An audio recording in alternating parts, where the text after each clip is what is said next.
Choice brothers వివాహాలు మరియు పండుగ వేడుకలకు సరికొత్త డిజైన్స్ తో అద్భుతమైన కలెక్షన్.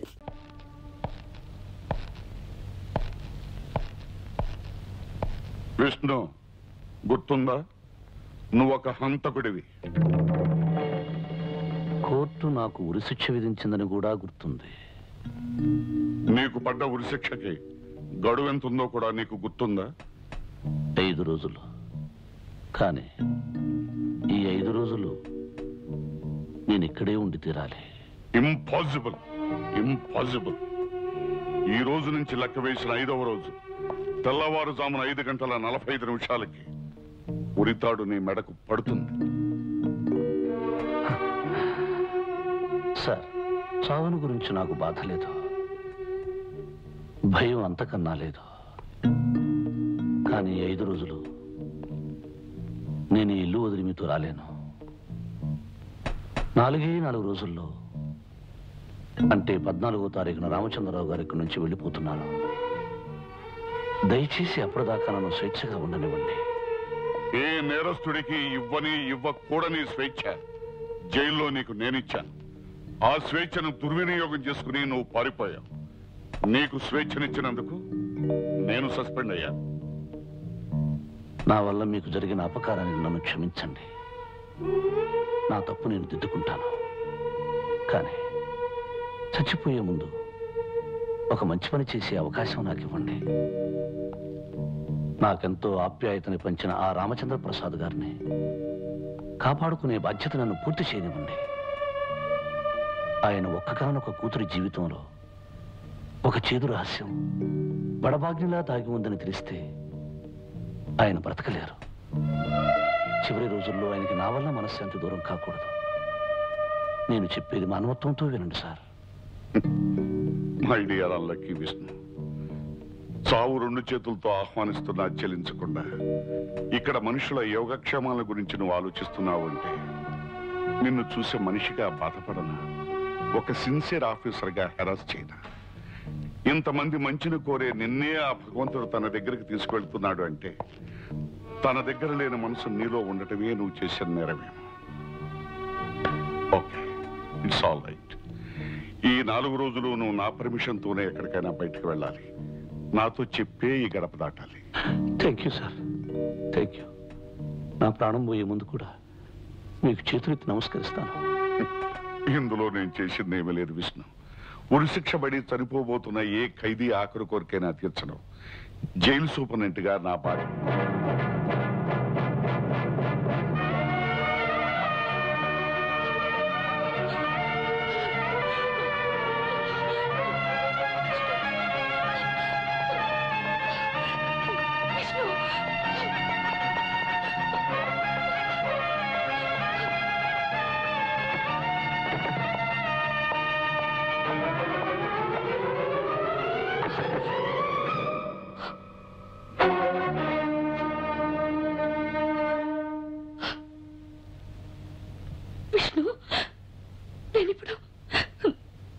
నేనిప్పుడు విన్నదంతా నిజమా?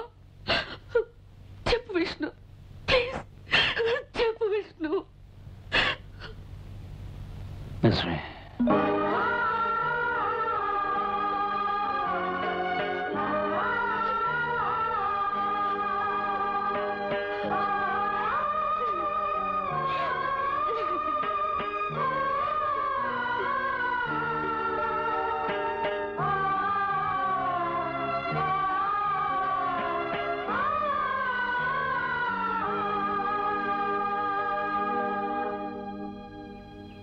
కళ్యాణి, ఒక జీవితానికి సరిపడే ఆనందాన్ని మీ సహచర్యంలో చవిచూచిన నేను నా జీవితంలోని చేదనుభవాలు చెప్తాను విను.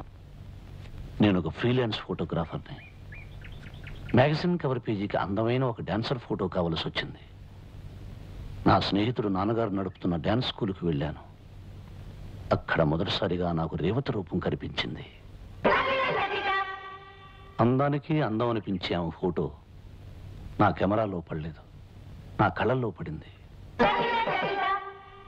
మయూరిలా నాట్యం చేసే సుందరమైన ఆమె భంగిమలు నా మనసులో నిలిచిపోయాయి.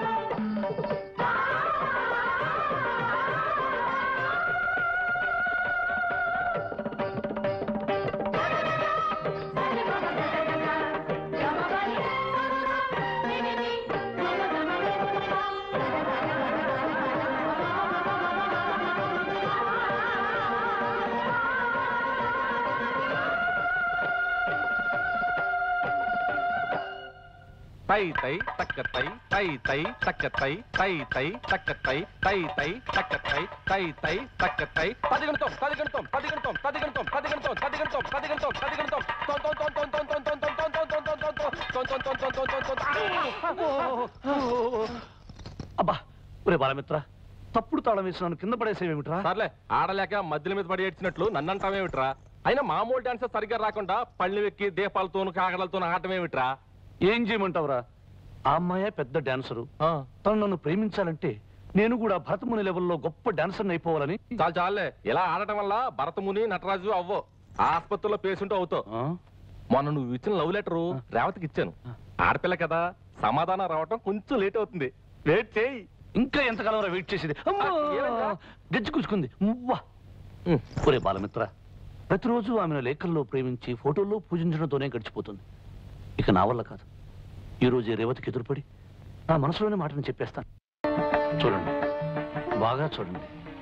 నా స్వప్న సుందరి ఫోటోస్, నా డ్రీమ్ గర్ల్ ఫోటోస్ ఎలా ఉన్నాయి? హలో హలో, ఏమిటంటే సమాధానం చెప్పకుండా వెళుతున్నారు? సీరియసా?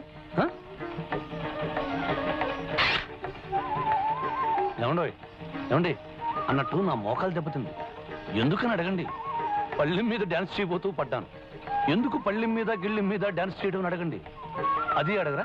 నేనే చెప్తాను. అర్జెంటుగా డాన్స్ నేర్చుకుని భరతముని లెవెల్లో గొప్ప డాన్స్ ఉన్నాయి మేము మెప్పు పొందాలని. ఏమండి, అసలు నేనంటే మీకు ఇష్టం ఉందో లేదో చెప్పండి. ఇంత సూటిగా ఎందుకు అడుగుతున్నానో అడగండి. అది అడగరా? నేనే చెప్తాను. ఇష్టం అని ఒక్క మాట చెబితే చాలు, మీ పెద్దల దగ్గరికి వెళ్ళి వాళ్ళ నోట మాటలానివ్వకుండా చేసి, నేను ఒక్క మాట పడకుండా నా మాటలతో వాళ్ళని మాట్లాడనివ్వకుండా మాటలు చెప్పేసి, ఆ మాటల మధ్యలో మాట వరుసకి అన్నట్టుగా మన పెళ్లి మాట అనేసి, నాతో మాట్లాడడం మాటలు కాదు, మీ మాట ప్రకారమే కానివ్వండి అని వాళ్ళ మాటగా అనిపిస్తాను. ఏమంటారు? మువ్వలతో తప్ప మాటలతో సమాధానం చెప్పరా?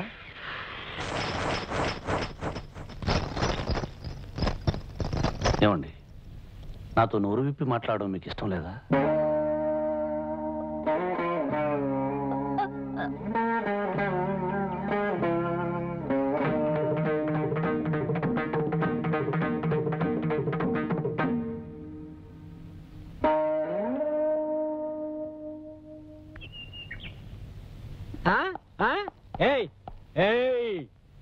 ఆడపిల్ల ఒంటరిగా వెళ్తుంటే అల్లరి చేస్తున్నావా? పద స్టేషన్కి. మీసాలు, నేనేం తప్పు చేశాను? నేను చూడలేదనుకున్నావా? నువ్వు ఆ పిల్ల వెనకాల తోకలా ఫాలో అవడం నా కళ్ళారా చూశాను. నడు స్టేషన్కి. ఎర్రటోపి, ఆమె నా ఫ్యామిలీ. ఏమిటి? ఆ పిల్ల నీ ఫ్యామిలీయా? మీసాలు, ఫ్యామిలీ అంటే ఆ పిల్ల నేను పెళ్లి చేసుకోబోతున్నా. పెళ్ళా? పెళ్లి. నడి రోడ్లో నిలబడి నువ్వే నిర్ణయించుకుంటే సరిపోతుందా? లేకపోతే నువ్వు నిర్ణయిస్తావా? అవునయ్యా, ఆ పిల్ల పెళ్లి విషయం నిర్ణయించవలసింది నేనే. ఎందుకంటే అది నా కూతురు.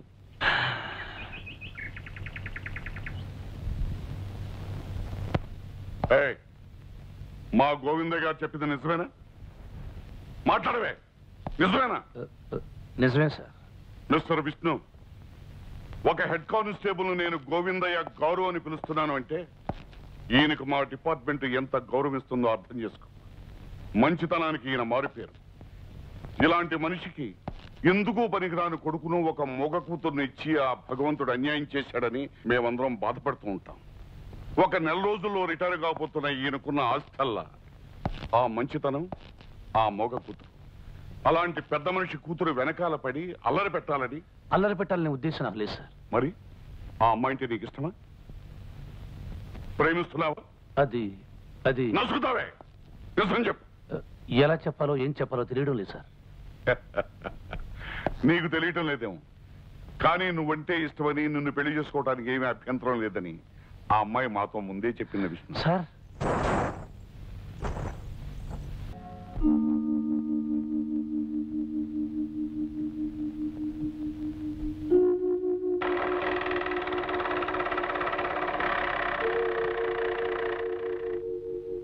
అందమైన పాటలా మా జీవితం సాగిపోతుండేది.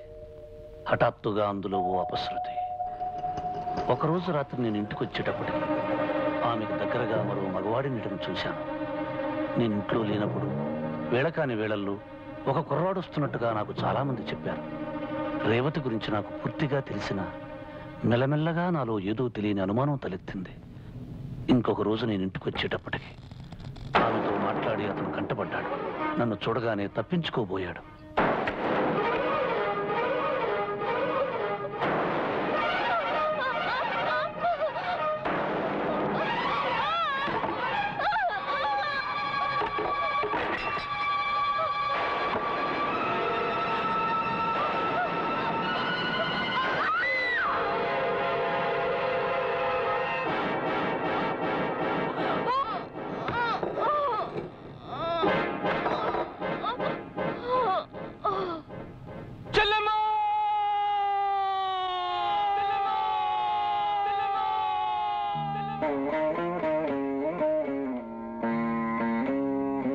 ఆ విధంగా నా దేవతను నేను పోగొట్టుకున్నాను. నా కంటి దీపాన్ని నేనే అర్పుకున్నాను. వాళ్ళన్నయ్య పోలీసు వెతికి తీవ్రవాదిని తెలిసింది. డబ్బు అవసరమైనప్పుడల్లా అతను వాళ్ళ చెల్లెల దగ్గరకు వస్తుండేవాడు.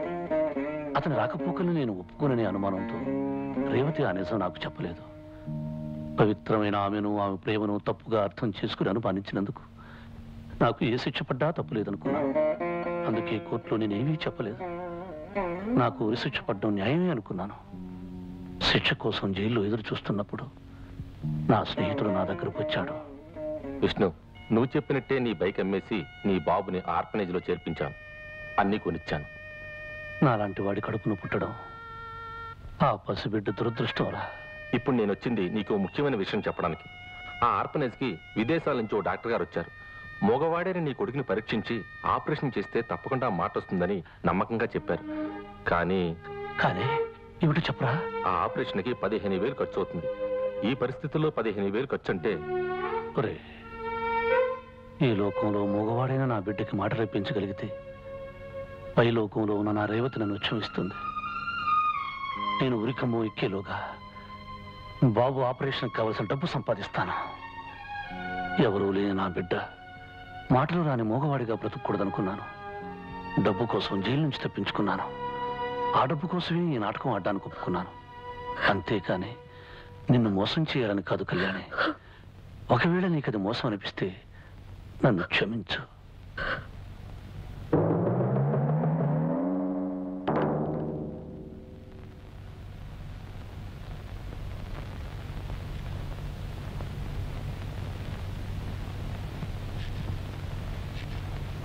అమ్మా కళ్యాణి, ఎక్కడా శ్రీ శ్రీ శ్రీ శ్రీ అల్లుడు గారు కనిపించడే? ఓహో, ఉరి తీయించుకోవడానికి రెడీ అవుతున్నాడు అన్నమాట. కళ్యాణి, అన్ని విషయాలు తెలిసిపోయాయి. చెట్ల చాటున పుట్ల చాటున నిలబడి చరిత్రలన్నీ వినేశాం. నువ్వు నోరు మీరా పిచ్చి కన్నా. చూడమ్మా, ఈ కాగితాల మీద సంతకం చేయమ్మా. ఇవి స్టాంప్ కాగితాలు. వీటి మీద ఏం రాసుకోవాలో నేను మా అబ్బాయి తాపిగా చర్చించుకుని రాసుకుంటాను. చేయమ్మా. ఏమ్మా, సంతకం పెట్టడానికి మనసు ఒప్పడం లేదా? ఆహా, అయితే పని చేస్తాను. మీ నాన్నగారి దగ్గరికి వెళ్ళి మీ అల్లుడు గారు నిజానికి అల్లుడు కాదు, అబద్ధాలు చెప్పి నాటకం ఆడుతున్నాడు, నిజానికి ఓ హత్య చేసి ఉరి తీయబడ్డానికి సిద్ధంగా ఉన్నాడని చెప్పేస్తాను. మీ నాన్నగారికి సింపుల్ గా గుండె అయిపోయి చచ్చిపోతాను. మీరు అడిగినట్టే సంతకం పెడతాను. ఏంటి?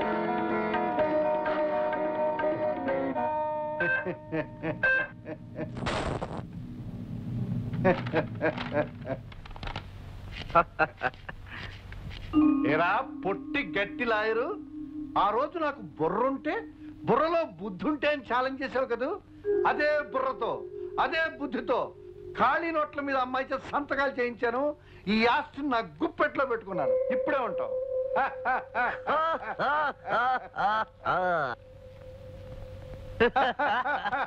ఏ నుంచి ఈ ఆస్తి అంతా మందే. ప్లాన్ ఎవరిదిరా? నీదే నాన్న. ఈ ప్లాన్ సక్సెస్ అయితే ఏం జరుగుతుందన్నాను? నీ నెత్తికి కిరీటం అన్నావు, నా కాలికి కడియమన్నావు, నీ మెడకి పులిగోరు పథకమన్నావు, నా వలకి బంగారు సిగ్గుబిళ్ళన్నావు, నీ చేతికి ఆస్తి హక్కు అన్నావు, నా చేతికి చెక్కు బుక్ అన్నావు.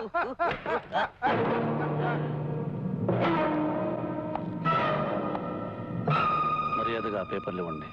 ఇక నువ్వు మా జోలికి వచ్చావంటే నువ్వు కూని కొరువని అల్లుడిగా నాటకం ఆడుతున్నావు మా అన్నయ్యతో చెప్పేస్తాను. అవును చెప్పేస్తాం.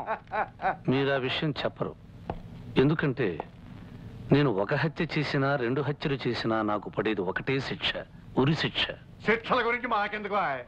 చూడు, అంకుల్ అమెరికాకు వెళ్లే లోపుగా నువ్వు గాని నీ కొడుకు గాని నా విషయం బయట పెట్టారంటే చంపేస్తాను. చెప్పు, మర్యాదగా పేపర్లు చెప్పు. చింపేయండి, లేకపోతే ప్రాణం తీసేస్తాడు. చింపేనా అన్నా, లేకుంటే చంపుతాడు. చెప్పేస్తున్నా.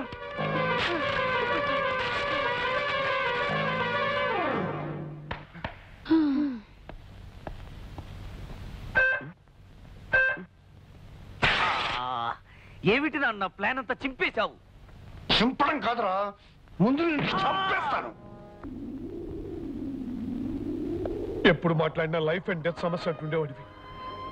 కానీ లైఫ్ కి డెత్ కి మధ్య జవాబు లేని ప్రశ్నలాగా నువ్వు నిలబడి ఉన్నావని, నీ జీవితంలో ఇంత భయంకరమైన సత్యం దాగి ఉందని మాతో ఎప్పుడు ఎందుకు చెప్పలేదు విష్ణు? నేను కిరాయి మనిషిగా ఇక్కడికి వచ్చాను. నాకు డబ్బు అవసరం. మీకు నాతోనే కానీ నా గతంతో అవసరం ఉండదనుకున్నాను. అందుకే నేను ఎప్పుడు ఏ విషయమూ మీకు చెప్పలేదు. కానీ ఇప్పుడు అవసరాన్ని మించిన అతీతమైన బంధం మన మధ్య ఏర్పడింది విష్ణు. కళ్యాణి నీతో అందమైన జీవితం ఊహించుకుంది, నువ్వే లోకం అనుకుంది. నువ్వెంత ప్రమాదమైన పరిస్థితిలో ఉన్నావని కళ్యాణికి ముందే తెలిస్తే బాగుండేదేమో. కళ్యాణికి నా మీద లేనిపోని ఆశలు కల్పించాలని నేను ఎప్పుడూ అనుకోలేదు. కొత్త కొత్త కళ్ళు రేకెత్తించాలని ఎప్పుడూ ప్రయత్నించలేదు. గాలికి కొట్టుకొచ్చిన గాలిపటంలా నేను ఇక్కడికి వచ్చాను. గాలిలోనే కలిసిపోతాననుకున్నాను. మృత్యువు కూరల్లో ఇరుక్కున్నానని నాకు తెలుసు. కానీ మీ స్నేహం, అభిమానం, వాత్సల్యాల మధ్య నా చావును గురించిన భయం నాకు గుర్తు రాలేదు. మీతో సరదాగా ఆడుతూ పాడుతూ నా చివరి రోజుల్లో ప్రశాంతంగా గడుపుతున్నాననుకున్నానే గాని కళ్యాణి మనసులో స్థానం ఏర్పరచుకుంటున్నానని గమనించలేదు. నేను చేసిన పొరపాటేమిటో అర్థమయ్యేసరికి ఆలస్యమైంది. నన్ను క్షమించాను. క్షమించడం? నేనెవరిని క్షమించడానికి? భవిష్యత్తులో తీరని లోటుతో సతమతం కాబోతున్న కళ్యాణి నా మాట అడుగు. నిన్ను క్షమించిన అర్థం చేసుకున్న ఆ కళ్యాణి చేయాలి.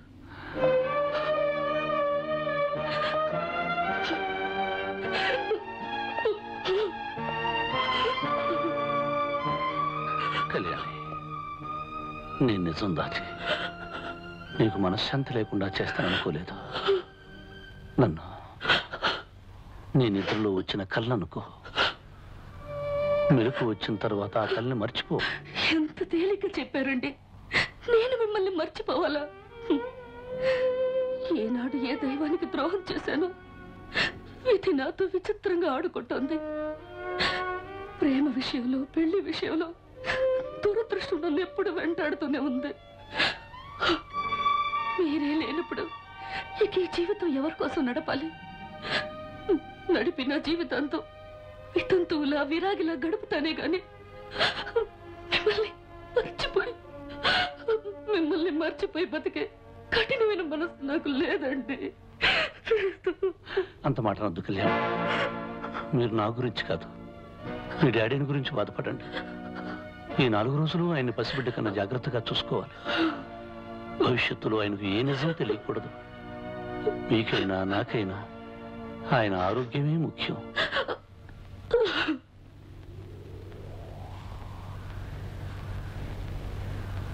మిస్టర్ లాయర్, నాతో ఏదో ముఖ్యమైన విషయం మాట్లాడాలని అర్జెంటుగా రమ్మని కబురు చేశారు. ఏమిటా ముఖ్యమైన విషయం? చూడండి రంగారావు గారు, విష్ణు కేవలం ఒక నేరస్తుడుగానే మీకు తెలుసు. కానీ విష్ణు మాకేమిటో మీకు తెలియదు. కేవలం ఒక నాటకం ఆడటానికి మా ఇంటికి తీసుకొచ్చిన విష్ణు అతని మంచితనంతో, నిజాయితీతో, వ్యక్తిత్వంతో మా అందరి గుండెల్లో నిండిపోయాడు. ఇప్పుడు మీరు అతని ఉరి పేరుతో తీసుకెళ్తే మీరు మా అందరి గుండెలు బద్దలు కొట్టిన వాళ్ళు అవుతారు. మా అందరి మనసులో మంటలు పెట్టిన వాళ్ళు అవుతారు.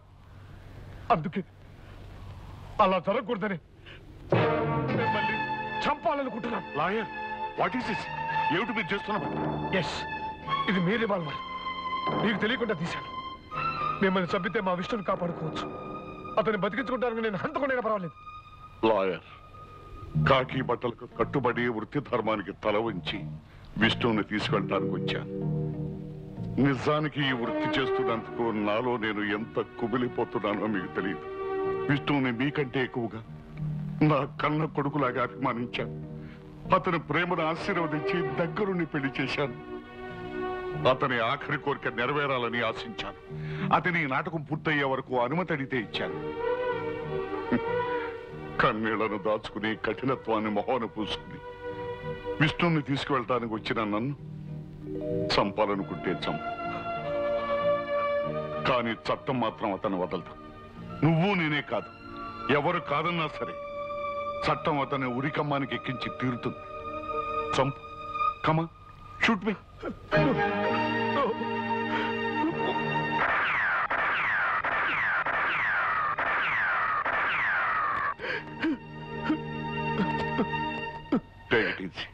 Take it easy.